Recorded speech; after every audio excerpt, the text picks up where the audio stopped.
Jangan lupa nanti tanggal 9 Muharram berarti jatuhnya hari Sabtu. Puasa namanya puasa hari Tasyu'a.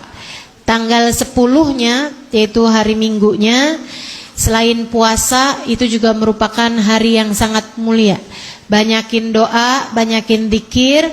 Salah satu dari zikirnya adalah hasbunallah wa ni'mal wakil, ni'mal maula wa ni'man nasir. Baca 70 kali kemudian diiringi dengan doanya. Itu adalah alhamdulillah mil'al mizan muntahal ilmi wa mublighar ridha zinatal arsy ila akhir. Baca 7 kali.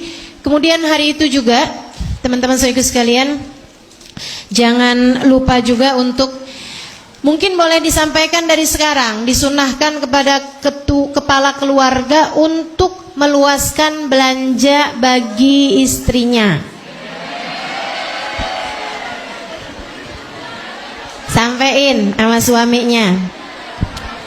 Saya sebagai penyampainya 10% bolehlah. Enggak. Jadi silahkan itu teman-teman saudara sekalian, dan yang pada punya anak tanggal 10 banyakin kasih uang jajan ke anak-anaknya. Itu teman-teman, hadisnya mengatakan man wassa ala iyalihi yawma asyura wassa Allahu rizqah. Siapa yang nambahin uang jajan ke keluarganya, anak-anaknya, cucunya gitu ya, yang biasa kamu kasihin uang belanja, uang jajan, itu katanya Nabi Muhammad, maka Allah akan meluaskan rezeki baginya.